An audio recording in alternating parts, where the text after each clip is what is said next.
Homeschooling for about since 2004. I've been homeschooling. My daughter was 4 years old at the time. And tonight we're going to be trying to cover a lot of ground. So we have the Facebook group, we have a MeWe group. It's not as active as Facebook, that's for sure. And just about everything we talk about tonight is going to be available in a really long email with a lot of attachments. If you need to get a hold of me to ask questions that you forgot to answer in the chat tonight, you can admin@homeschoolonlongisland.com, and I'll get back to you as soon as I can, or join the Facebook group and you can probably get an answer quicker. Okay, first I wanted to talk about the Middle Country Public Library. We've set up an educational resource center there, and many libraries across the island are going to be doing the same thing. So you may want to find out what's available at your library. They have the website, they have programs, they have parent collection, toy collection, microscopes, and all kinds of DVDs, and the Library of Things, which is like science. This is the curriculum that they've purchased for homeschoolers to be able to borrow. You can take your library card from wherever you are on Long Island and take it to this library, and they'll give you a homeschool library card and you'll be able to borrow from the collection. There's some really good programs. They have Life of Fred Math, Teaching Textbooks Math, The Mystery of History, The Story of the World, all the Spectrum books. They have so many science kits too, and it's really great. So get a hold of them and get your library card so that you can borrow things, or ask your library if they can do that too. We set up at a few libraries on Long Island. This is what we're going to cover tonight. We're going to try to cover it tonight. I had a bit of coffee, so I'm going to probably talk fast to get through it. So we have the paperwork, the regulations, high school co-ops, pods, and all the other big code words that we're having these days. Socializing, curriculum choices, testing, transitioning to homeschooling, juggling with multiple children, special ed services, and we'll take the questions and answers at the end. So if you have any questions, just ask them in the chat and we'll cover those at the end if I haven't already answered it within this. Your first job, number one, is to learn the regulations. The New York State Department of Education has given us regulations to follow for home education. It's 100.10, the regulations that apply to us. The other regulations don't apply to us. There's a really great question and answer section on the Department of Education's website as well. And it's really helpful, and it covers just about every question that you have. If you're in New York City or the boroughs around the city, you have slightly different requirements, like you'd have to register and give birth certificate and all that. And this is where you would sign up. There's a huge homeschool community in the city as well. And they have a central office that you send your paperwork to if you're in the city and the surrounding areas. But if you're on Long Island, Nassau and Suffolk County, you'll be sending it to your local school district. Paperwork. Okay, there's only a few pieces of paper that you need to homeschool. Compulsory age is when the child turns 6 on or before December 1st of that school year until the end of the year the child turns 16. In some schools, they've raised it, like Longwood, they've raised it to 17 if the child is not working. There's a few districts on Long Island that have done that. Pre-K and K are not mandatory, and you don't have any paperwork required before first grade, before the child is compulsory age 6, unless you have a special needs child and you need an IEP or special services. The first letter you're going to need is to let the school know that you're going to be homeschooling, that you're in the district and your intent is to homeschool. So this is the LOI, or letter of intent, to homeschool. This sample form that I have here is the only information you need to give the school, the superintendent of this school district, your parents' names, your address, and you would list all your children's names on this form, and the parents would sign it and date it. If you have a separation or a divorce in there and you have sole custody, you would put your name on it. But if you have joint custody, both parents need to be on board with this. So then the next piece of paper, once you send in the letter of intent, the school is going to send back to you a packet of information, just sample paperwork and the regulations of the rules to follow for homeschooling. And they will also include a sample IHIP. It's the individual home instruction plan. It's what you may do during the year, but it can change. You can say, hey, I'm going to be using this great curriculum. Everybody says it's so great. And you start to use it, and you get a month into it or a couple of weeks into it, and you just hate it. You can always change it because the learning, the subject content is still going to be basically the same. So you can swap out those books, that curriculum, with an online or a DVD, or you can mix it up to some books and some DVD. It's changeable during the year, and you won't have to submit a new paperwork. You just reflect that in your quarterly reports. New York State says that we need to include certain subjects in certain years and to be in compliance with it, with the regulations. You can list either syllabi, your curriculum materials, your textbooks, or your plan of instruction. So you can give Apologia text chemistry. You can give that as what you're going to be using for the year. Or you can say, we're going to be counting by 2s, 4s, 6, 8, 10, up to 100, and we're going to be covering fractions, and that would be your plan of instruction. Instead of giving a textbook name, you give your plan of instruction what you'll be doing, and you'll have a lot more freedom to use whatever books you need to use to make it more suitable for your child. You basically have to find their learning style. These are the required subjects in each grade. K through 12, you have to do these at least once in all of those school years. Patriotism and citizenship. Grades 1 through 6, you have to cover all of these subjects. 7th and 8th, you have to make sure you cover this much of each of these subjects. And at least once before 9th grade, US and New York history and the constitutions. In 9th to 12th, those are the subjects you need to cover, and you have 4 credits, which just means you have to do it for 4 years straight. 2 credits, you have to do it for at least 2 years in high school, but if your child is going on to college, you're going to want to do all of these subjects every year in high school so that you get that much closer to your degree. And homeschool children have been known to graduate early, being able to take, instead of 2 credits of math, you take 4 years of it, you get extra high school credit, and you can also earn college credit at the same time. We'll get more into that after. This is what an IHIP looks like, the individual home instruction plan.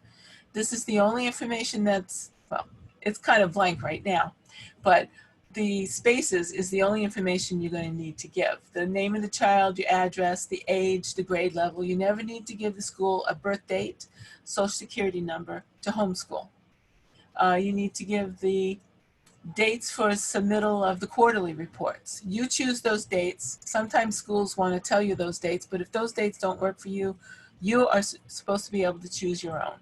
And never do trimesterly reports because the New York State says you do quarterly reports. So if you do a trimesterly, you're already showing that you don't know the regulations. So, oops, wrong way. This is what the IHIP would look like filled out. This is just the form that I use. Some people use a different structure to their IHIP. We've used November 15th, January 30th as the basic dates. They're well spaced. They only have to be well spaced out throughout the year. And if the 30th falls on your anniversary, or the 15th is like your birthday and you're going away or something, just choose another day that works for you. You don't have to use these dates, and you don't have to use the school's dates. Use what works for you, well spaced dates. Now for the subjects, I have all the subjects in the left-hand column, and in the big column is going to be where you post your textbooks, or your curriculum materials, your syllabi, or your plan of instruction. And on here I have it counting by ones, twos, fives. That's just subject content, and it doesn't matter what books you're using. The school has nothing to say about what books or what curriculum you use. They can't, they try to say, I am approving your homeschooling, but they are just checking to make sure it's in compliance with the New York State Department of Education regulations, that you've covered math, language arts, history, geography, science, that you're covering all the correct subjects in the correct years. They can't say they don't approve of your curriculum choices. That's not their place. That's New York State Department of Education's place. This is a higher grade, but it's still the same thing. This particular family used Acelius online school, and so their IHIP looks a little bit different, but it's still just the basic information. They've also given Acelius as the name of their curriculum that they're using. So you can mix it up as much as you want and as much as you're comfortable with. Most people will take the scope and sequence from their curriculum company and copy all that great information and just stick it into their IHIP. But you don't need to do that. Just take out all the fluff words like, oh, your child's going to be learning and they're going to be so filled with knowledge. Just take out the fluff words and leave the content, the meat of it. This is a quarterly report. This is the only information you need to give on a quarterly report as well. All the subjects are there. The description of what you've covered is in the center column. What you've covered for that particular quarter based on your IHIP. Now, if you changed what you're using on your IHIP, the content is still most likely the same. So you're still going to be able to fill this out like this. Sunlight, this one we chose to use just the curriculum in the middle column. And on the right column is your narrative or your grade in each subject. Now at the end of the year, you have to give a narrative, and this would be your narrative. In the lower grades, it's excellent, doing well, shows growth, or loves to play. It's just a written descriptive narrative for a grade. In the upper grades, you may want to change over to letter grades, because you're going to be doing a transcript when you get to the high school years. This is another sample quarterly report. The quarterly can be written like this, as a like a paragraph letter type format. You can do that. It's a little bit harder to read, and you're going to have to do a little bit more writing in here about, you have to give a narrative, a grade in the subject, so you would need to add that to this as well. So I saw this graphic timeline on, I think it was Homeschool Legal Defense, and I changed it a little bit, but I really like the timeline. The first thing you're going to do as a parent, number one, is if you have a special needs child, you're going to, by June 1st each year, you're going to request services, occupational therapy, physical therapy, whatever kind of special needs services, and an IEP for the child by June 1st of each year. But all of these dates are different if you are a first-time homeschooler, like most people watching this right now are just thinking of homeschooling. All of this you have up until the day school starts to get your paperwork in. Technically, it's 2 weeks after school starts, but I tell people just try to get it there when school has started. That's when they're in their zone, their mode. The next for a parent would be the letter of intent. You have to get that in by July 1st every year, except this year. They've changed it to August 1st. But even that, as a first-time homeschooler, you've got up until the day school starts. And with COVID, it's probably better to let them know ahead of time that you are going to be homeschooling. So the sooner you get this in, the better, because they can give that spot to somebody else. Number 3 would be the school district is supposed to respond to receiving that letter of intent. And their response is usually what we lovingly call the packet. It's a big envelope full of paperwork, and sometimes it's an email with a lot of attachments now. But you don't need to use any of that paperwork that you get from the school. It's just supposed to be sent to you as sample paperwork in case you don't have any already. And if you are part of my group, you definitely have paperwork. I make sure of that. And there's different styles of paperwork, but I have all the sample paperwork in my files section. And I also have the regulations, and I try to make sure people stick to the regulations, but I can't police everybody, right? So you have to make sure that number 1 rule is you learn the regulations. That's your first job. And the regulations aren't that long. They do get intricate when you get up in the grades, but first time homeschoolers, just learn how to do the paperwork and learn how to cover the subjects. Number 4, by August 15th, you're supposed to have your IHIP in, or 4 weeks after you receive the packet from the school. So you send in your letter of intent, they send you the packet, and then you make sure you get your IHIP in. You are also very welcome to send in your letter of intent and your IHIP together at the very same time.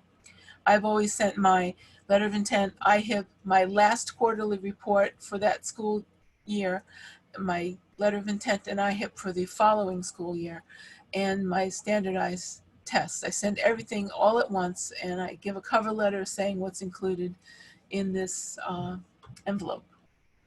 And I get 1 signature and 1 tracking, and that covers it. I don't have to pay for 4 of them.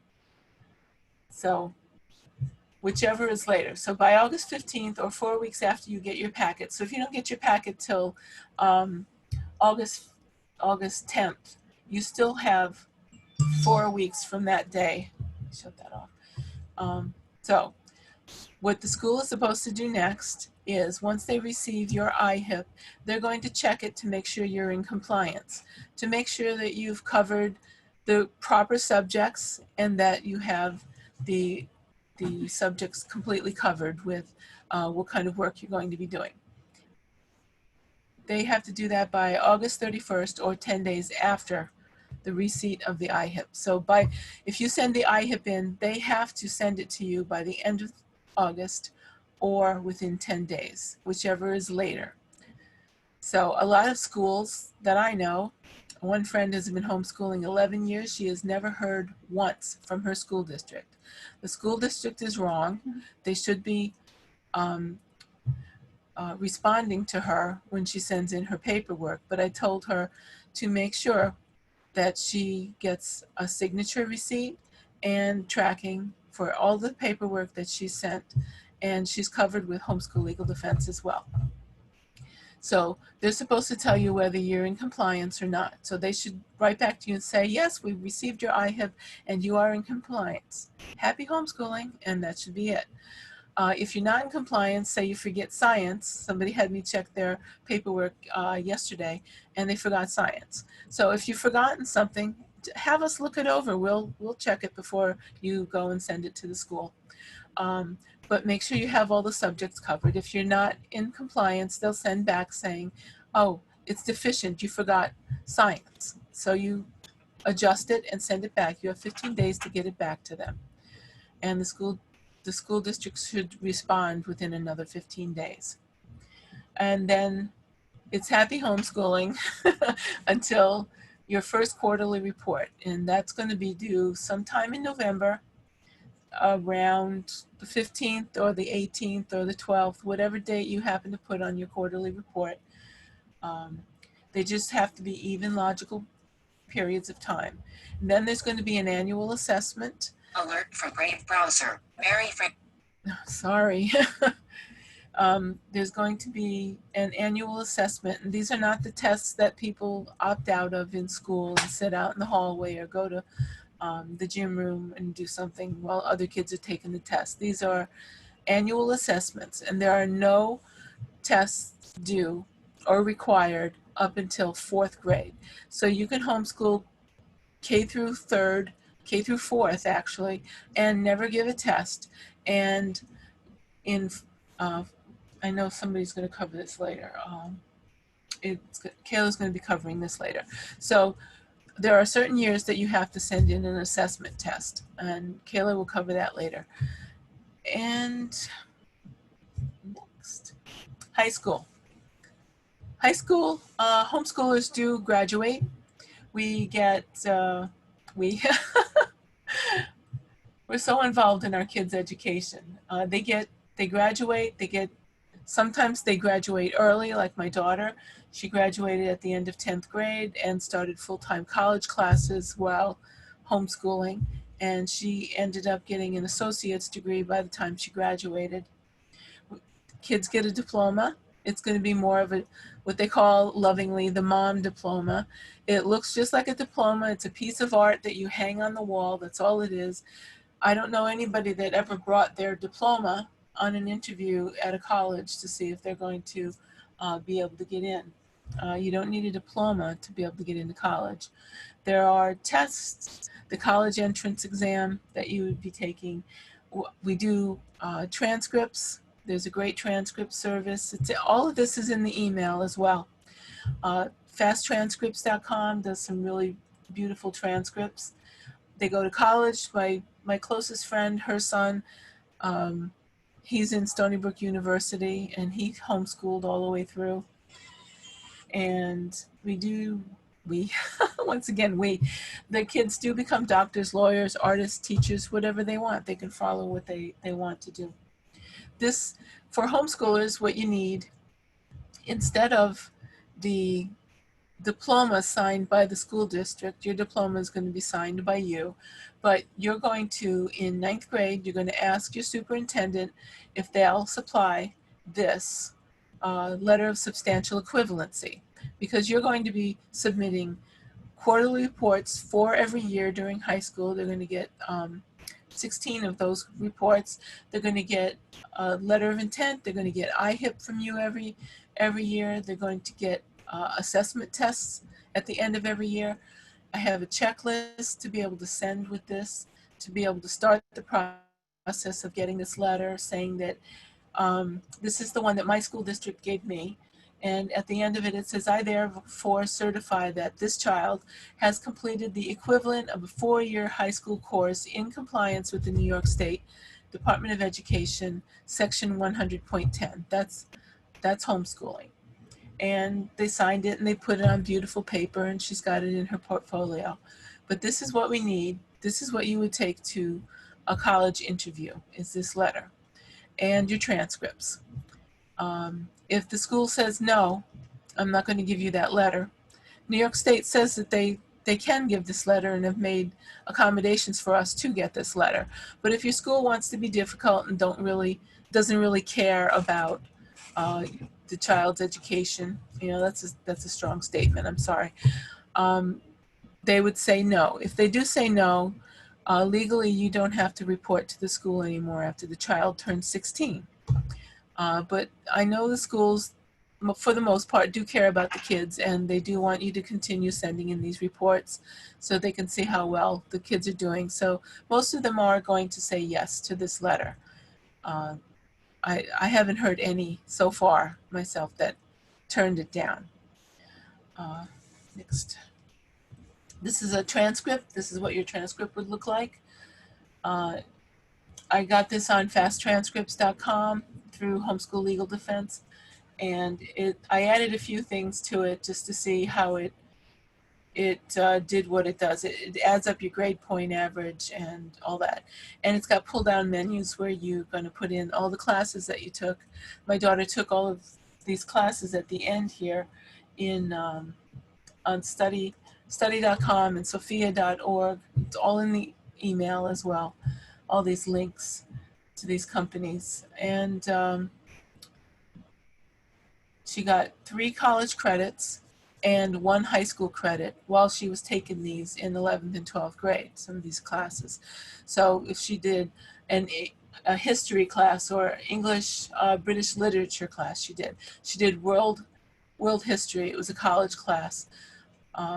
So she got a credit for that college class for high school, but she also at the same exact time earned 3 full college credits towards a degree while she took this history class and while she took the English literature class. She took those and got college and high school credits at the same time. This is what the diploma looked like. You would fill it out. It's a piece of artwork that you're going to frame, put up on the wall. There's companies where you can get this diploma printed out in that nice squishy, whatever these things are called, that has the diploma in it. Yep. And we also do graduation ceremonies, cap and gown. This was the New York State LEA group who do a cap and gown ceremony pretty much every year. You have to be part of the group, that particular group, for 2 years, I believe, to be able to graduate with the rest of the students there. My daughter was the only one to give a little presentation that night, and she also did her secret handshake with Daddy, you know, at the end of it, and people loved it, and a couple people cried, "Oh, that was so beautiful." So that the letter of substantial equivalent I told you about earlier, that I showed you, is one way. Another way to get into colleges, like Stony Brook University is one of the colleges it's a little bit harder to get into. You have to fulfill all of these semester hours before you can get into Stony Brook. So my friend's son graduated homeschool and went to Suffolk Community College and got 2 years worth of credits and then transferred over to Stony Brook University, transferred all his credits, and he's going to be in the medical field. Okay, we're going to touch on this tonight. This is a really intricate kind of subject, but there's a lot of people talking about it. The groups are all buzzing with this right now. Tutoring, pods, co-ops, and all the new hot words that are out there right now because of that New York Times article. In the New York State regulations, it's got that great question and answer section. This is one of the questions. May parents engage a tutor to provide home instruction? The answer is absolutely yes. Parents can engage a tutor for services of a tutor to provide instruction for all or a portion. You can do 100% of your homeschooling with a tutor in your home, or an au pair, or a nanny, or your sister is going to be home because she just had surgery. She can teach your children while you're at work. There's a lot of different home life situations that are happening with this new COVID thing. People have to work. They have nobody to take care of the kids. Family members, welcome to do it. There are teens within the homeschool group that would love to help tutor, that can help take care of the kids too. They do babysitting, and they're pretty good with their studies, so they would be able to help teach the younger children. One other question was, may groups of parents provide home instruction collectively by engaging the services of a tutor to provide group instruction? So now, parents providing home instruction to their children may arrange to have their children instructed in a group situation for particular subjects, but not for the majority of the home instruction. And when you hear the word majority, you think of, oh, the majority of people, 51%. So if you want to boil it down to a percentage, most people go, okay, 51% I have to do, and somebody else can do 50% or 49%. Where groups of parents organize, this is the continuation of that sentence in the last slide, organized to provide instruction by a tutor for a majority of the instructional program. They are operating a non-public school and are no longer providing home instruction. So you cannot send in homeschool paperwork if you're in a group situation like this for a majority of the instruction. So make sure it's the minority of the instruction to be able to do any kind of group co-ops. And there's a lot of great co-ops, which is the next slide. Co-ops. Traditional homeschool co-ops, they meet once, twice a week. They can teach core subjects or enrichment courses. They go on field trips. They're taught by parents primarily. Parents take turns teaching each of the classes. I'm in a co-op that meets every week, but once a month or once every couple of months, I'll teach a class, or my daughter will teach a class. And there may or may not be a cost. I never charge when I give the classes. I want to be able to bless people. You can hire a tutor for your co-op, but it can't be for the majority of the instruction. You can hire a tutor to do a class, like my friend up in Nassau County does. She's got a co-op going, and for one particular subject, she hires a tutor to take care of it because there's nobody in the group really that feels qualified to instruct that a class in that. And the person they hire does a really great job, so they like to keep them for that. You can rent a space or meet in homes. There's a lot of free spaces out there, like parks with gazebos covering, so you don't have to worry about it if it rains. And there's park benches. And traditional co-ops are not a drop-off. The parents are required to stick around and help. Clean up, stack chairs, put out tables, walk a kid to the bathroom, whatever it takes. Keep the younger ones occupied. Whatever you can do in that co-op situation. If you can't do the teaching, then do the cleaning. That's what a co-op is, traditional co-op. Some have a lot of families. Okay, this is a double.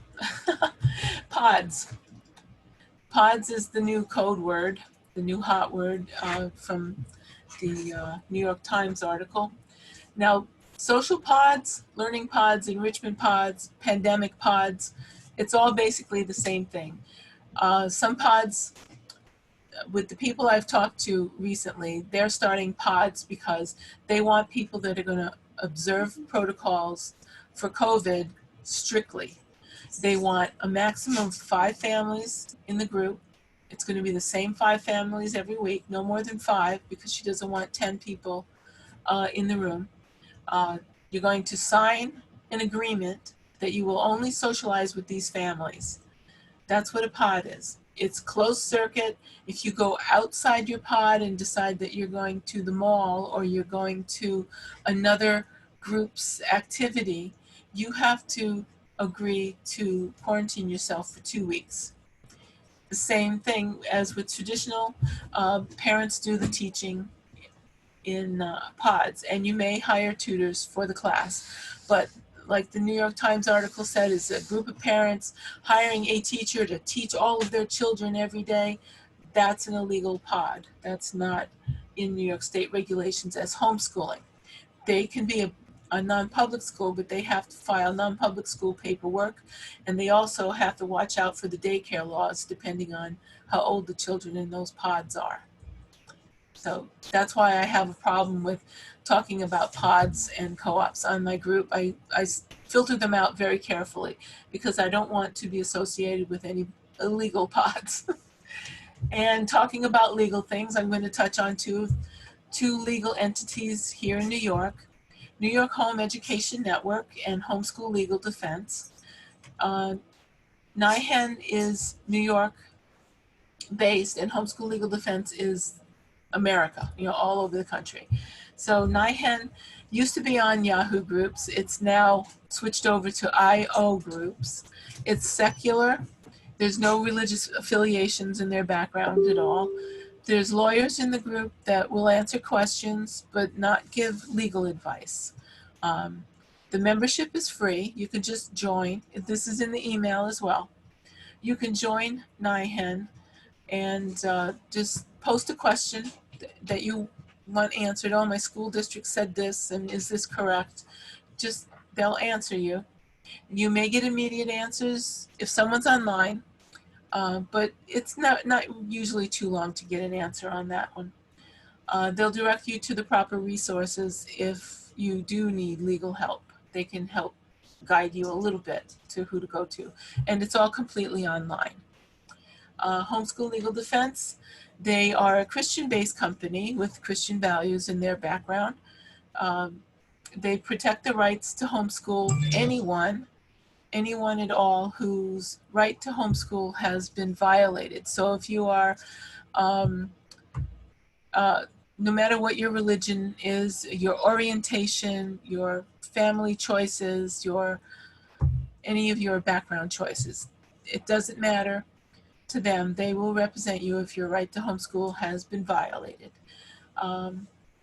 There is a membership fee. I think it's $98 a year. With my group, you get 18% off, and you get a membership card that will give you discounts at Staples and Office Max and any place that offers teachers discounts.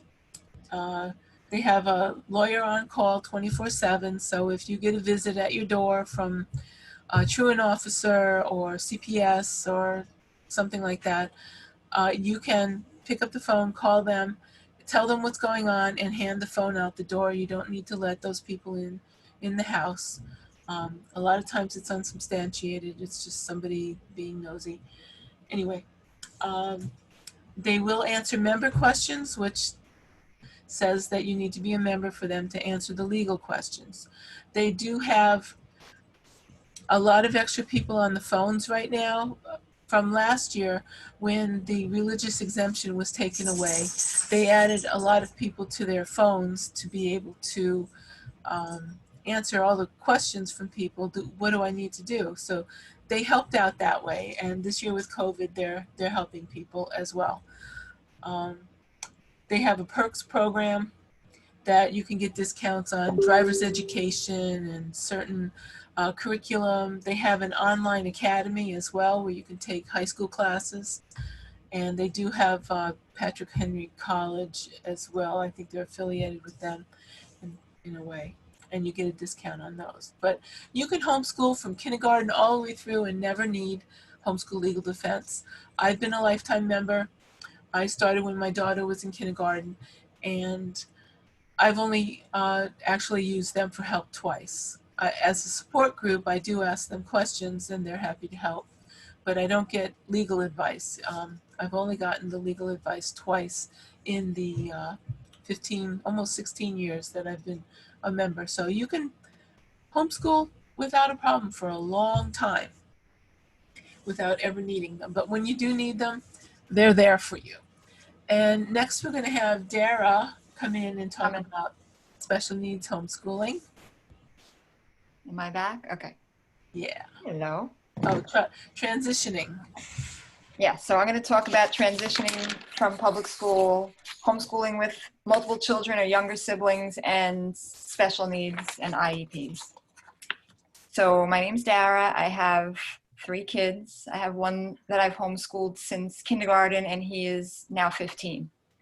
So I've homeschooled him throughout. He's never been to public school. And I also have 2 kids that have been in public school who are transitioning right now to be homeschoolers. So we could talk about that. Some of the things that I did with my kids who are coming out of public school is to involve them in the decision-making any way you can. Like with my daughter, I asked her if she would like an online program or does she want textbooks or a mix. To me, it didn't really matter. She decided she wanted the textbooks and everything. So that's what we went with. We talked about it a lot. We went through a lot of discussions, why we're going to be homeschooling, what are the perks of homeschooling, what are you going to miss about school, listening to their concerns and their worries if they have any. You don't always have to have all the answers to their questions, but you can always listen to them and let them talk to you and let you know how they're feeling, and just letting them know that you understand and you love them, and just things like that can go a really long way, because we don't always have all the answers to all their questions. Making it fun. This is the best part. We just did this. We've done decorating around the house. My daughter helped laminate a calendar for her younger brother. We walked around, we figured out where we're going to hang things, signs and stuff like that. She got to pick what space she wanted. Where do you want to do the work? Do you want to do it at this table? Which seat do you want to sit in? So lots of choices and things like that. Picking out the supplies too is fun. And if you're excited, they'll be excited. It'll rub off on them. So even if you're nervous or you're not 100% certain, try to keep that, more to yourself and just show them the excitement that you have and let them know that it's going to be a great school year. And this is the part, the fun side of homeschooling and all the perks to homeschooling, and my kids love sleeping in, especially my high school son. His peers in public school are up at 6 a.m. He doesn't get up until about 5 to 9. He has to be downstairs at 9 o'clock to start his schoolwork. So he gets up a few minutes before he has to get downstairs, brushes his teeth, changes, he's good to go. We don't have to stand outside in the rain or the cold to wait for buses or anything like that. We can have pajama days as much as we want. Lots of homeschoolers love to homeschool in their pajamas. They can do that. They'll have a lot of extra time to explore whatever interests they have, special interests or topics that they want to delve into. Homeschooling is going to be a lot faster. It's going to take a lot less time to go through the material, so you'll have a lot more time to let them look into something that they're more interested in than the schoolwork that you're giving them. Some people do deschooling or unschooling for the first few weeks just to let them transition where you would do no schoolwork. Just let them relax, let them read, let them play, give them a few weeks to just, get out of the school mode and then start up with your schoolwork. Again, letting them explore their natural interests or hobbies or, just letting them tap back into that natural curiosity that most children have about learning until it's, kind of taken away from them at some point. So you do not need to replicate a school schedule at home. You don't have to work from 9 to 3. You can do evenings, you could do weekends, you could do holidays that school normally have. It's going to take a lot less time, being that it's only one kid that you're teaching or however many kids you have. It's just them doing the lesson. So you're going to notice that you have a lot more time on your hands. And you don't have to worry that if they go back to school, they won't forget things like how to sit at a desk or how to raise their hand or walking in a line. You don't have to replicate all those things at home. So, and there's going to be a lot more time for natural learning, hands-on learning. The kids love that stuff. We always try to find moments in our day where we could go over things that we learned or that we've already learned in school. I like to talk about how, little kids, it's easy. You could point out colors and shapes and have them counting for you. If you go to the supermarket, get me 3 apples, or how much money is this going to cost? Or, for little kids, it's easy, but I also do it with my high school son.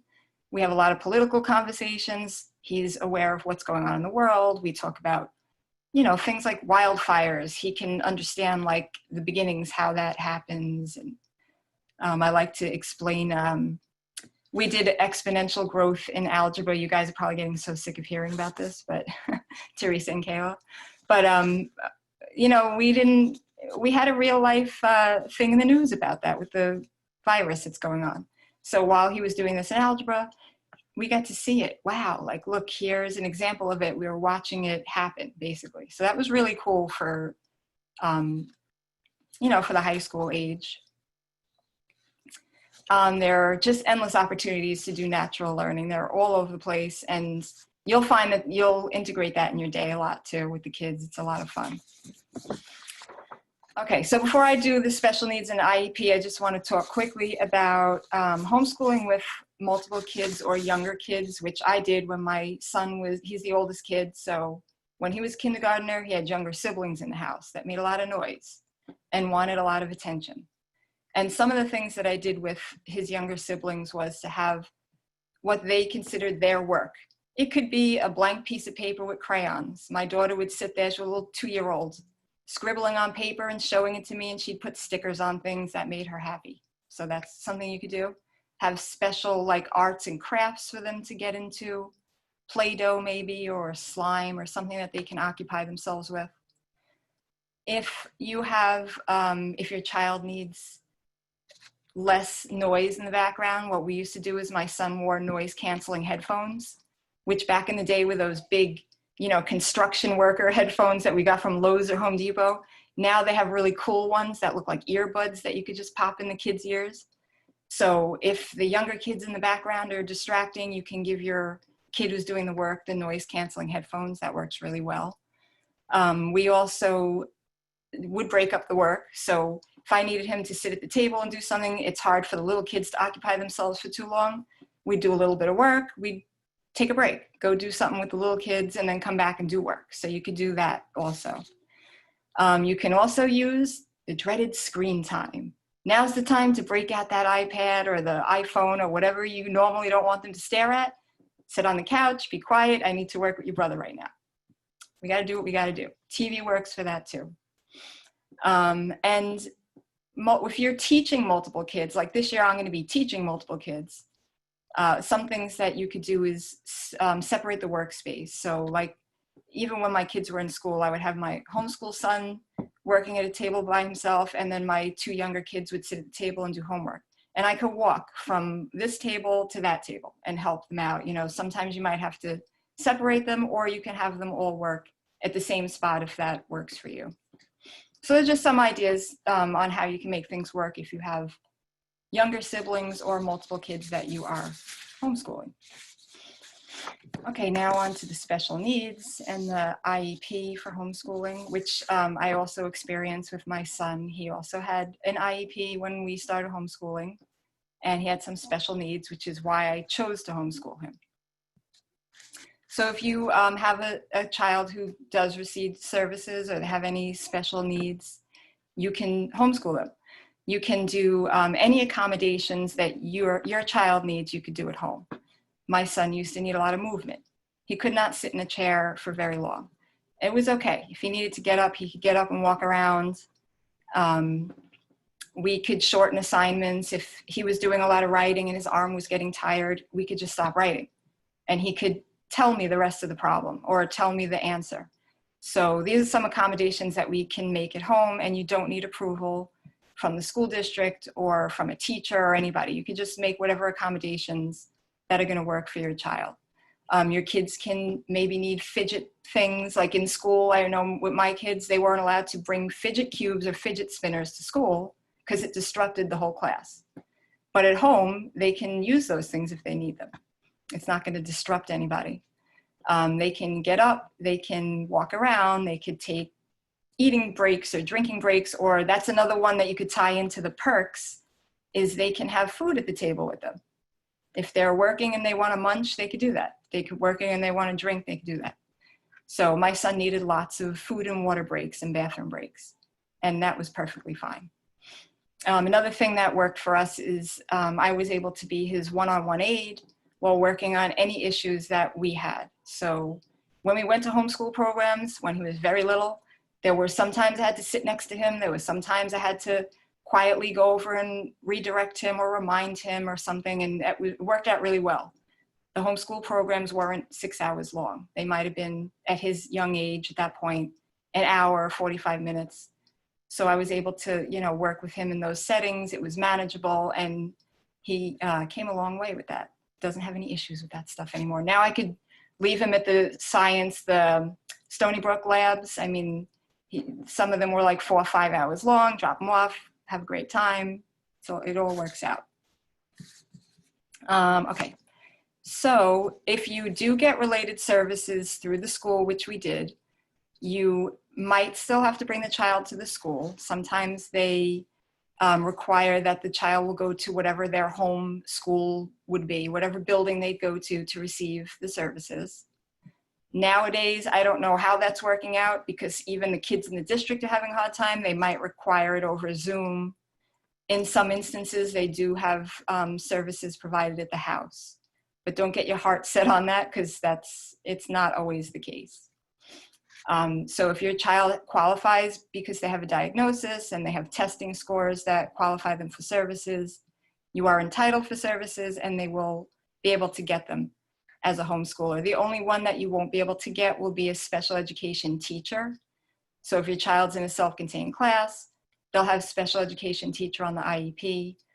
You will not be able to get that. That will come off. But any other services that they receive will be on that IEP. You will need to be registered with the district. So if you have a child that's not already registered, like if they're, kindergarten age or younger, you'll need to register them. And if they're older, they will stay registered in the district when they get services. And then you also need to do whatever testing schedules they have, which is different than the testing that Kayla will talk about. This is testing in order to keep them receiving their services. So sometimes that's every year, or the triennials every 3 years. And you need to attend the CSE meetings just like you do now. So that's pretty much it on my part. If anybody has questions later, we'll get to that. I think we went over all that, right? Oh, that other part. You can opt out. Okay, I missed that. You can decide that you don't want services. Homeschoolers do that. They pull the kid out of school. They don't want anything to do with the school anymore. You can choose that too. You can choose to stop all services. You'll just have, at the meeting, they'll just have you sign that you're requesting not to receive services from the school. You can either just stop services altogether that way, or you can go private through insurance or self-pay. And that's an option that you have also. And the best part, yes, is that you may find that your child who previously struggled in the school setting does really well at home, because they do have the ability to do some of the things that they need to do at home that they wouldn't be able to do in school because they would be disrupting a class. So, okay, I think that's it now. That's you now. Hi guys, I'm Kayla. We're entering our 7th year of homeschooling. My little one's gonna play some games. My daughter went to kindergarten initially, and Common Core was our catalyst for choosing homeschooling. So what I found through all these years is that homeschooling really does afford you the ability to create and customize your child's education. You also have the ability to have so much flexibility with your day. So in this slide here, we're going to go through what your day could potentially look like. And that all depends on, various factors and needs of your family. So most everyone that I speak with in the homeschool community, their homeschooling day is totally unique to their personal needs. So if you're a working family, I know, COVID's impacted so many people. So maybe if you're now remote working and homeschooling is, your answer right now, you can school around your work schedule. So you don't have to follow the traditional methods of, not a 9 to 5, that's a work job, of a 8 to 2 or whatever the schedule is nowadays. You can school during the hours that work best for you. Some families even find that, maybe, in the homeschool community, at least, like for my family, we're not really morning people. I try to be, but honestly, I'm more of a night owl. So sometimes my kids have better focus in the afternoon. So we might, schedule our day to do some work, maybe like reading, some light work in the morning, but then we'll do our core subjects around the lunchtime and early afternoon time. With homeschooling, it usually does only take us a few hours because we are schooling. I'm personally schooling 2 children. My son is going into 3rd and my daughter's. So compared to a traditional school method, homeschooling does take a lot less hours than they would take if they were enrolled in school. Maybe, what do we have here? So style of learning, that also is dependent on your family needs. And there is a slide that we'll get into later for that. Maybe you wake up and you're just not feeling well, or maybe your child's not feeling well. You could either take a day off or you could take a light day. So I know in the homeschool community, every opportunity that we have to educate, we do try to take advantage of that. So if there is a sick day, I remember my son was sick one day and we turned on the Magic School Bus episode of, I think it was like germs and how they invade the body and then how your body fights it off. So we kind of didn't take a full school day, but we did take advantage of the ability to continue to educate even though he wasn't feeling well. So maybe you have plans for the day. So we haven't started our homeschool experience yet. We're actually starting next week. But tomorrow, for instance, we're having a hike with friends. So if maybe we had an event or a class, we could rearrange our day to meet the needs of that particular day. So like I said, if you have an event scheduled, you can schedule your schooling time around that event. So again, the flexibility factor is very huge.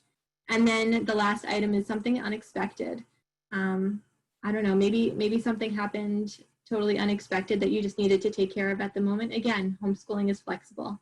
Right here, we do have a slide of an example of the Abeka curriculum sample guide. There are a slew of curriculum options. We'll get into that later. And then here is a Sunlight Curriculum Teacher's Guide. It breaks down based on like your day times of how that particular curriculum might work. How long is your homeschool day? So on average for right now, for my kids, my son last year in second grade, he was only a couple hours. And I remember my daughter who was in sixth would get kind of frustrated, like, oh, why is he done already? Well, you know, he's doing second grade work and you're doing sixth grade work. So it's going to require a little bit more effort of you. And I always tell her, you know, don't feel bad because he's going to be in your seat and you're going to be graduated. So these are just some examples. Just keep note because I know New York State does have some regulations based on how many hours we do have to complete. And I believe it is K through 6 is 900 hours and then 7 through 12 is 990 hours. So I believe Teresa is going to send an email with a link to the New York State homeschool regulations. So you'll find that information in there as well. Socializing. This is awesome. This is like my favorite part because homeschoolers are so extremely social. Some people, I think it's funny because in the homeschool community, most people are just, I guess, they're just unaware of how many opportunities there really are for homeschoolers. So I'm going to go through, where is it? Okay, so for us personally, in our family, we've done so many great classes and so many great events prior to COVID. We've been to the Cold Spring Harbor DNA Lab. We've been to the Long Island Science Center. The DNA Lab was super cool. They did the Anastasia DNA Lab, so it had some forensic concepts to it, which were super awesome. And then they spent 2 hours in the lab doing DNA labs. My daughter loved it. The Long Island Science Center, gosh, what did they do? That's in Riverhead. They had done there was like this really cool sand table and it like mapped out the depths and everything. But I believe they did a different class with bones there. The Brookhaven National Lab, we've done a bunch of classes there. The adventure park we've been to, we love getting up in those trees. We did a Harry Potter museum tour in Manhattan. We do field day, which is so fun. But because we love it so much, we do it in the spring and fall. So again, that brings back to that idea of flexibility within homeschooling. You can totally customize not only the education aspects, but the fun aspects too, which is super fun. We do a back to end of no school picnic and book swap. That we do spring and fall too, because we just like to get together and have fun. We've been to Halloween parties, we've been to trick-or-treating at the Wall Women Mall, and that's just like a very small portion of what we've done. I know Teresa's also been creating she creates so many classes, and she was just showing a bunch through the yearbook that she put together. There was a semi-formal dance, an LTV studio workshop, the Guildhall Student Art Festival, a tour at Oheka Castle, multicultural fairs, the historical costume ball, science fairs, so we do those too, baking contests, annual family talent nights, a firearms and safety class, which I keep telling her I want to do again, and the SUNY science labs. Through COVID, you know, it's a very interesting time, not only for people in the current education model, but also for homeschoolers, because, you know, a lot of the places that we have been utilizing for our events and classes are just not open at this moment. But we're still able to get together for hikes and park hangouts and the places that are still offering, you know, class opportunities. So, you know, we are having some tough times too, but we're, you know, trying to adapt as best we can. The homeschooling styles, there are a whole bunch of homeschooling styles. And I remember when I first started investigating homeschooling, a veteran homeschool mom had told me to pick up a book called 102 Top Picks for Homeschool Curriculum by Kathy Duffy. In it, she goes over, well, she offers a quiz that allows the parent or the person who'll be educating the homeschooled child the ability to figure out what their teaching style is. And then there's a quiz for you to determine what the child's learning style is, because we all learn differently. Maybe we're visual, maybe we're auditory, maybe we're kinesthetic, maybe we're a combination of, you know, one or the other. But it gives you the ability to figure out how you would best homeschool. And then within that book, she also gives some great reviews on curriculum that might meet that teaching style. There are also other teaching styles in the sense of right here where it says school at home. So school at home is basically, it's a structured packaged curriculum. Some curriculums are offered in an all-in-one kind of bundle where you would just buy the curriculum from one curriculum company and every single core subject is included in that curriculum.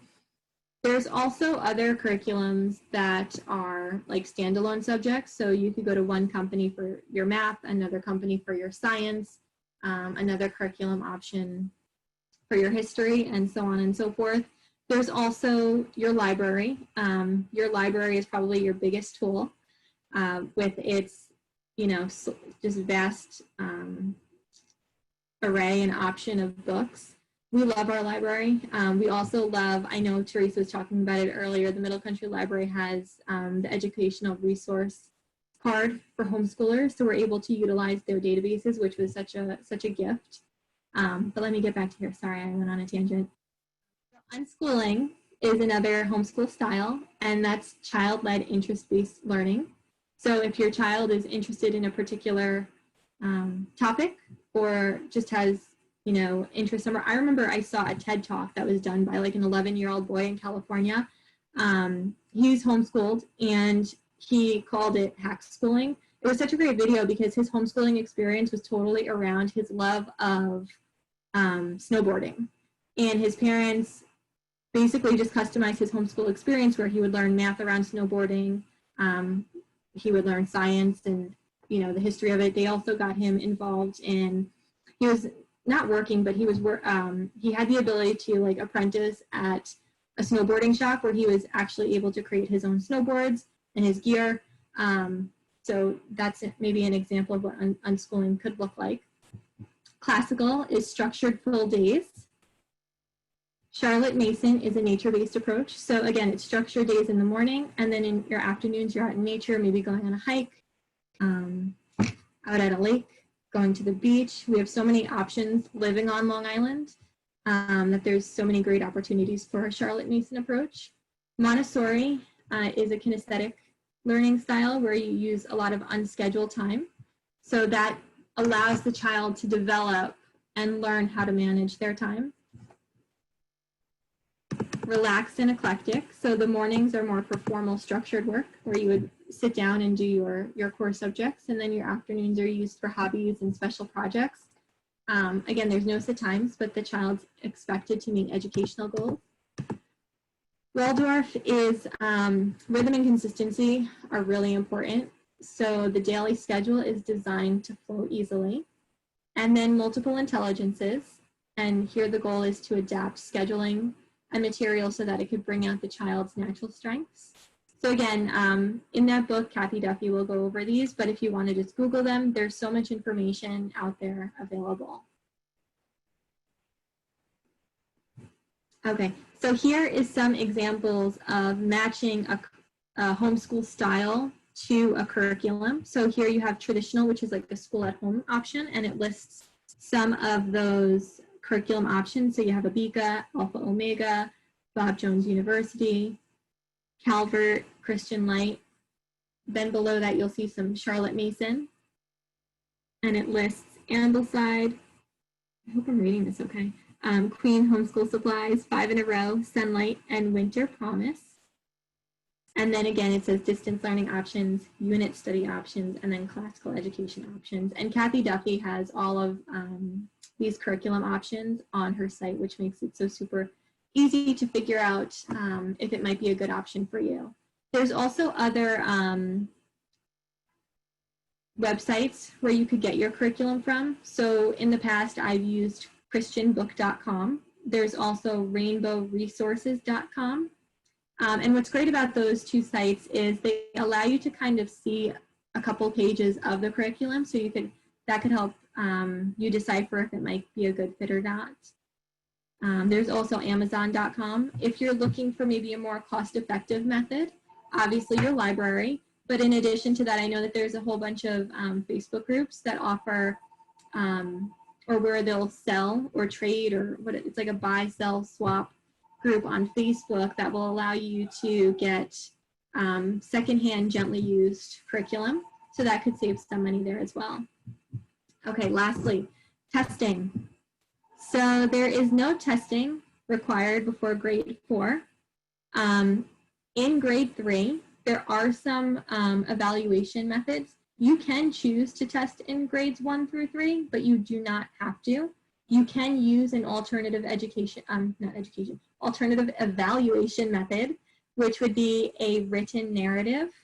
The written narrative in the regulations, in the New York State regulations, the 100.1 or 100.10, it will detail who is allowed to write the written narrative. There is a section that says, or other person. You are the other person. So you'll just notify your district in your third quarterly report if you will be writing a written narrative. Most of the time, I mean, at least in my experience, I usually don't hear back from my district, and we always say no news is good news. So if they don't get back to you, then you just continue and proceed based on what you had notified them. Okay. Here is, on the left is an example of a written narrative. And then sample 2 that is right to the right of it is the example of a quarterly report. To the right, though, you'll see that there is something that says narrative evaluation. So you could either put a grade or just a blurb where it's, improving, along those lines. Okay, so grades 4 through 8, your options are testing. On those New York State regulations, there is a list that tells you which tests are approved based on New York State. Or what's interesting with grades 4 through 8, you can test grades 4, 6, and 8, and then in between on grades 5 and 7, you can opt to do the written narrative. Most families opt to do the testing on grades 5 and 7. That way they're tested less, and then you could write your written narrative on grades 4, 6, and 8. And then here it says the written narrative could be prepared by a New York State certified teacher, a home instruction peer group review panel, or other person. Again, that other person could be you. And then it says this again. Okay, so that just states what I said earlier. This alternative evaluation form can be used no more often than every other school year. So it says it again, 4, 6, 8, or 5, 7. Grades 9 to 12, testing is every year. So here's a list, like I said, these are the list of the tests that are stated in the New York State homeschool regulations. Most people can get the testing from www.setantesting.com. Oh, and that's it. It's so great to see all you guys.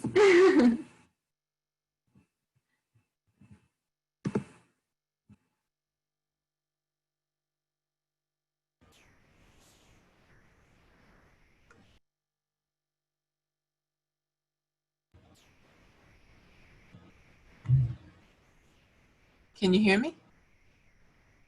Okay. So now we're going to take questions if they gave questions. I think they were sending them to Kayla, right? Did they send you any? The Children's Services did send me 2 questions. One of the questions, Teresa, I think I sent to you, so I don't know if Sophia would want you to respond privately or if she's okay answering her question amongst the rest of the panel here. Did you get that chat that I sent to you? Not me. No? I can't see the screen. Oh, That's why I was getting sent to the younger ladies. oh, I see. Let me check with Sophia, make sure it's okay that we broadcast her question. And go to the other one and I'll answer while you're asking her. Yeah, that's a great, okay, so the other question was, While the other one is working alone, doing something else alone. I don't know. I mean, everybody's situation is going to be different. That's just something that I would do. And just do like small amounts of work at a time. Just get through whatever you can get through. But if children are like distracting each other, like I had that case with my son, the noise canceling headphones really helped. So that's something else you could do for that. They could probably work on a project together as well. Just change your day a little bit, and instead of doing math right now, do science and do an experiment together to, bring the level down a little bit. Yeah, take a physical activity break to, go for a I- walk. Or My daughter used to have to sit and do her math work because that was her least favorite, and then she'd get up and go over to the TV and do a dance with the Wiggles, and then she'd come back to the desk and do her next subject, and then she'd go back to the TV and do another dance. She had to get energy out, so it was back and forth. You can do that as well.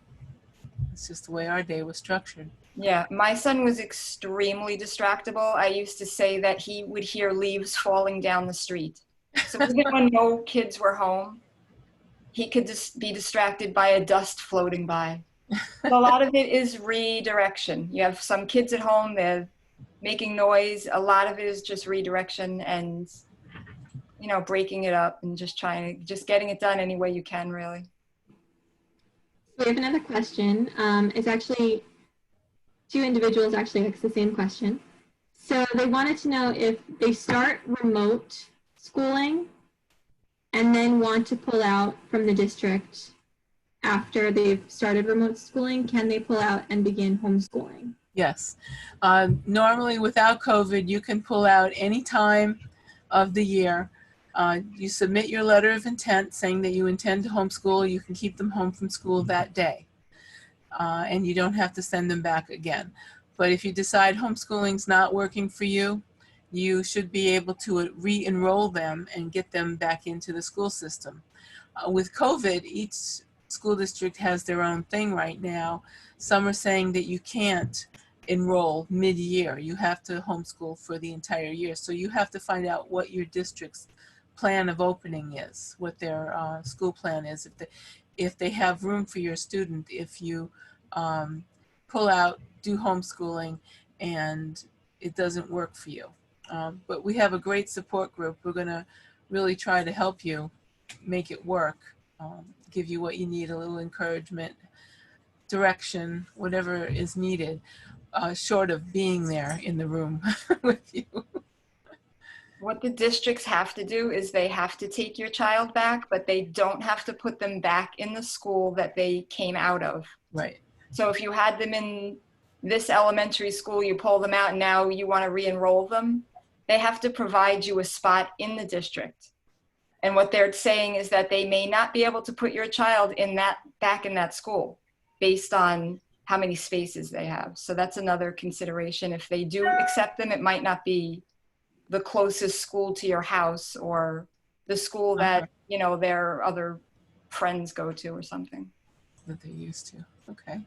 Is there any other questions? Yeah, there's actually 2 questions.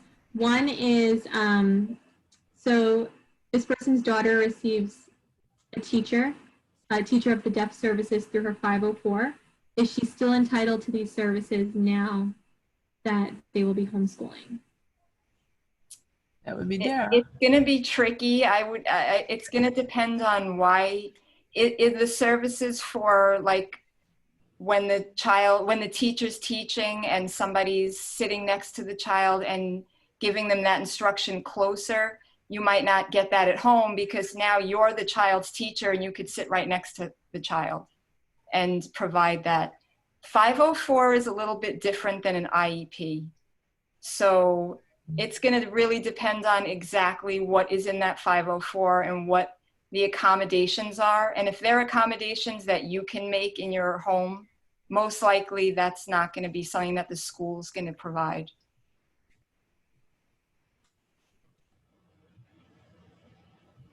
Okay. Here's another question. So how can we get connected to the support group that you were mentioning, Teresa? They're a little concerned about the socialization aspect. Yeah, we have a lot of people concerned about socializing. That's why I included our yearbook in here. This is normally what we do, but the discussion on group today was socializing, basically. Yeah. Homeschooling is very social. We're barely home. The first page of my my album says, I don't know why they call it homeschooling. We're never home. This is the yearbook that with all the pictures in it. There's a lot of socializing. COVID is not social. COVID is separating and social distancing and staying to yourself and staying in small groups. But normally homeschooling is a lot of people. We have a lot of friends. My daughter's birthday parties are a really good example. We can't fit all of her friends in our house, so we have to rent a space to have her birthday parties because there's usually about 60 people showing up at her parties. So you can be as social as you want to be. You're not going to be dropping them off at a building with 100 kids in it or 1,000 kids in it. You're going to be the one driving to the event. You're going to be the one making friends with the moms or the dads that are there as well. And they're going to be socializing with kids that are not their own age most of the time. My daughter is now 20, but she's got a girl who calls her her best friend who's 11. Because, you know, we don't have those boundaries with 10-year-olds teaching other 10-year-olds how to act. We may have it here and there, but we may have a 2-year-old teaching the 10-year-old how to act. So you can be as social as you want to be. And the group is on Facebook. It's called Homeschool on Long Island. I screen people to come in the group. You have to give me your cell phone number. I give you mine as well. I want to know what town you live in and the kids' ages. I don't need to know their names. I'll know them soon enough when we see you at an event. So you will be screened to be in the group. And in the long email that I send out, I have groups that may be in your area. If you're in the city, I have groups on there that are in the city or Queens or Long Island groups. So I've got I try to cover different areas. And what kind of group would you want to be in? We have the Loving Muslim Mothers group. We have homeschooling special needs children group. We've got just Long Island homeschoolers. We've got just the East End. It depends on where you want to be. And you don't have to only socialize with people that are in your town. I'm sure not everybody here has married their husband or their wife next door, you know, in their own town. I met mine halfway across the island, although he did happen to be going to church next door. So most of us, our best friend didn't live next door.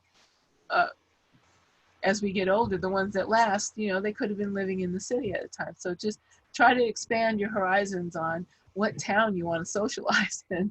So you can be as social as you want to be. Sorry. Yeah, I agree to that point as well. And I also found, I remember when I first started homeschooling, if you find out that maybe there's not a class or an event, your child isn't maybe they're just not interested in what's being offered through the homeschool events, you as the parent now have the ability to customize your child's education experience. So, you know, you can create your own events. So you can create park play days in your location. They say if you build it, they will come, right? So if you create the event, people in your area through the homeschooling community will see your event and want to join. Maybe, you know. For a long time, I couldn't get anyone to post on the calendar of events. So I started doing it. I wanted to be able to help people and bless people. So I started setting up these crazy events, you know, skydiving. We did, I set up for skydiving where the kids would go through trying on all the gear and learning about skydiving and jump out of a parked airplane, which was really, really a cute idea. And the one story I love the best is this young man showed up at, we did a class at Dowling College who had flight simulators. So we got the tour of Dowling College, that's not there anymore, but they got to go on the flight simulator, and this young man just loved the flight simulator. And then he showed up at the Air National Guard when I set up for that class. And he is today, he's a pilot. He got so inspired in those classes that he joined and went to school to become a full 747 type pilot. And he's my story. I got him started in flying. So there's a lot of things to do, but I'm really trying my best to get them on the calendar, because with COVID, everybody I've emailed said, no, we're closed till spring. Sorry, we're closed down. So right now I'm in the process of replicating some of those classes that we always did over the years. We did one called Shipwreck Island, where you would go on this point of sand that we have out here. It looks like an island, it's a peninsula, and learn how to live off the beach if you were shipwrecked. So it's a really great program, but they're not doing anything till spring, maybe. So I've got some people working on it. We're going to try to give that class with social distancing to be able to give this class, because there's absolutely no reason to be able to not be able to meet outside and distance safely. So we're going to try to do that. So I'm working on that. Is there any other questions?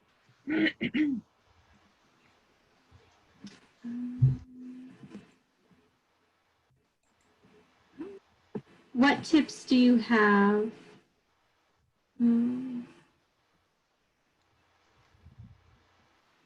What tips do you, oh, okay, so what tips do you have if they're not maybe a great crafter? So easy ideas. This person's worried about science and ELA. There's a lot of curriculum. Some are what we call a box curriculum, where you get everything you need for the school year in that box. And there are science kits in there. You can buy the science kits by yourself. There's YouTube videos that have science people on there that do experiments. The kits that I was talking about just before, they contain every chemical you need, or every piece of equipment that you're going to need to do all of those the science things during the year, all of the experiments. So for each grade, Sunlight Curriculum or Apologia has these great kits that you can buy for, say, science. Language Arts, Wordly Wise 3000, I really loved because it was free. I know you can buy the workbook, but I've discovered Wordly Wise 3000 online, and it's got a teacher's area and a student area. If you go to the student area, you can go to the resources section and download the MP3 files of a word list and learn the definition of that word. It reads it back to you, and it gives you a chance to answer. Say the word watching. Watching. Watching means you're standing there, blah, blah, blah. And then it'll give you samples of what it's like, of what the word means. And then you're supposed to pick between the two samples. Is it this or is it this? So it's got that all the way up to 12th grade. And that's the one that we chose to use. You don't have to use it, but I liked it because it was free. And you can print out the workbook. Another way to do it is with, say, Tom Sawyer. And if you're reading a book, a history kind of, a book on American history, and there's a word in there that you don't know, you have the kid write down that word that you know they don't know. So you're going to pick words out of the reading list to look up in the dictionary and write out the explanation of what that means, the definition of what that word means. That's another way that sometimes unschoolers would do it. Are there any dads homeschooling? Oh, yeah. Yeah. My husband never wanted to do it again when I got sick, but he said, don't you ever do that to me again. I was down for the week and he had to take care of her. and she was young at the point. And yeah, but there's a lot of dads that will show up at the classes. Anybody else want to chime in?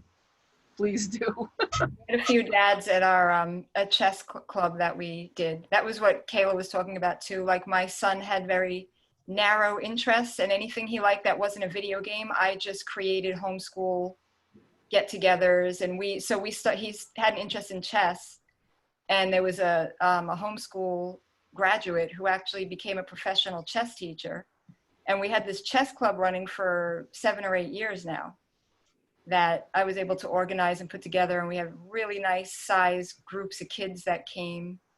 And this year we're doing it over Zoom because we can't meet like we used to do.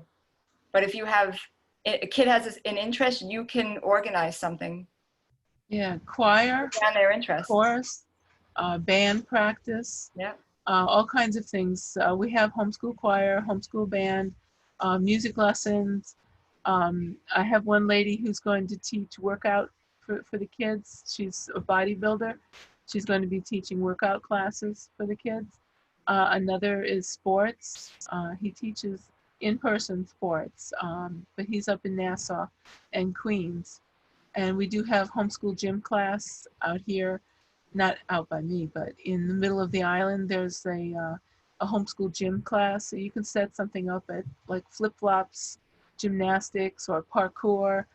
A lot of people would sign up for these things, and some of the places, Adventure Park, those places where you're climbing the treetops or climbing the rock walls, we do that. The trampoline places.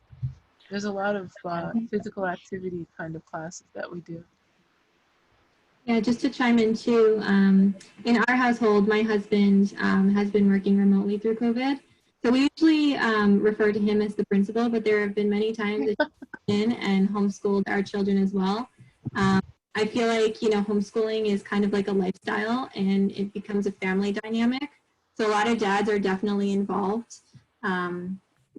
If you're home and you're going to be the educator, there are definitely other dads. I remember going to the Adventure Park for a homeschool event, and the dad was there that day, and so there are many dads that do end up at park play dates and Adventure Park events, and they do partake in the schooling because I just feel like as part of a family dynamic, dads have responsibilities, right?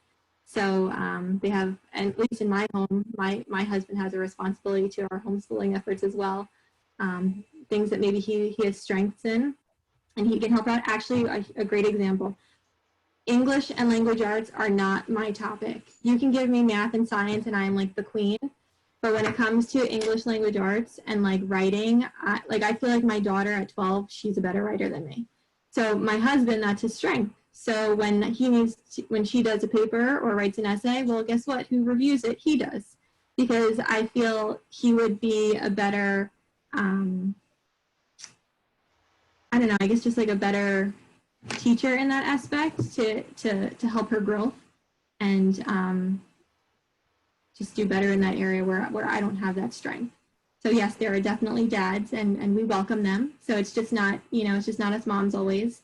It's just families. And I homeschooled cross country. We took a cross country trip, and my husband took off work, and we went cross country, and we used an app called Roadside America, and we found all these little holes in the wall, kind of crazy places. And we were tourists for the month. We took a month to go cross country. I think it was 6 weeks cross country, learning history as we went along. Found where Jesse James was, and a lot of really cool places. Yeah. Okay, here's another question. This is kind of like a multi-part question. So the first part, they're looking for more free resources. I know, for me personally, I know Easy Peasy is a free resource, like an all-in-one type curriculum. Khan Academy is another great option. Am I missing any others, Teresa, Dara? You can find some on the Homeschool Buyers Co-op also. Go ahead. Sorry, Dara. One that I recommend, it's not free, but it's $24 or $25 for a year access. It's called Super Teacher Worksheets. You can probably teach in your pre-K through 5th grader just from that website. And you can print out everything on there. So, I mean, it's not free, but it's very low cost. And I even use it for my kids when they were in school. I would print out stuff for them. So it's a good resource to have. Did you say Super Teacher Worksheets? Is that what you said? For teacher worksheets. They do have limited access for free, but to get the entire website's access, you pay $25 for a year. And then the second part is, what is the physical, going back to that. What was the other one you said? Did you say Access, Dara? Access and Super Teacher Worksheets? Super Teacher Worksheets. That was the only one I said. Oh, okay. And then Teresa, you said one too, right? Homeschool Buyers Co-op. Okay. And then the ones that I said were Khan Academy and, oh my gosh, I just forgot what I said. I know there's Facebook groups too that's free schooling. Homeschooling with the movies, if you've got movies. Netflix.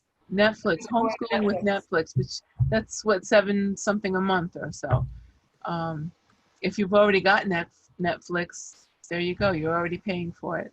You can homeschool with Netflix. There's a Facebook group for that. Mm-hmm. There's books called Homeschooling with the Movies. Movies you may already have. And then, so that second question is, what is the physical education, art, and music for 3rd grade requirement for homeschool? Is there a specific amount of hours per year for those areas? Not per subject. There's no specific amount of time. There's just the 900 hours or the 990 hours for 7th grade and up.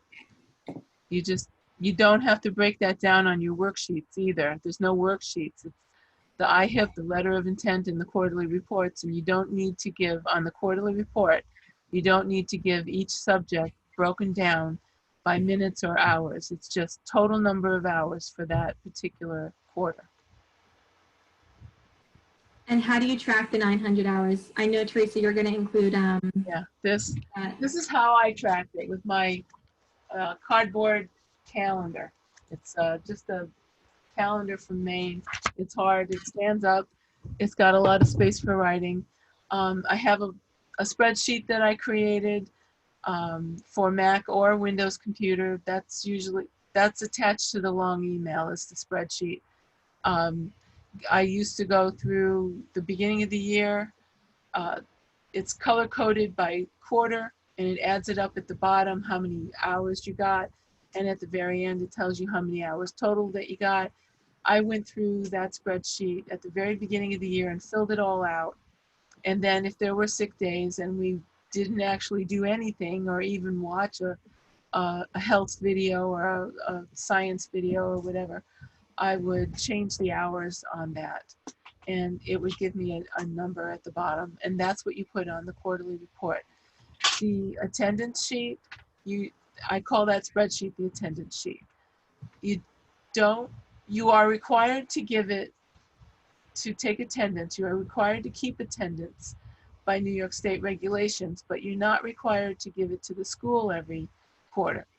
The school can ask you for attendance, and then what you would do is take that sheet, make a photocopy of that particular quarter that you're in when they asked you for it, and send that with your quarterly report to show that that's the hours. And then you don't send it again. You are not required to send it in automatically. The school can't ask you to send it automatically. That's not in the regulation. They have to ask you every single time they want it. Don't agree to just send it in automatically. Makes it harder for everybody else because they did it, why won't you? So we want to keep the regulations the way they are. Don't send it unless they ask for it. There.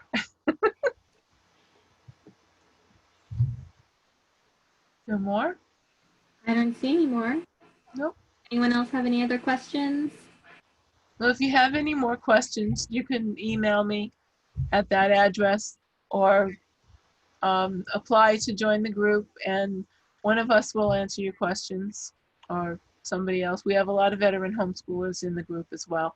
We do have a lot of new people, so try to make sure that it's a veteran homeschooler answering your questions. You probably will see the difference in the answers that you get.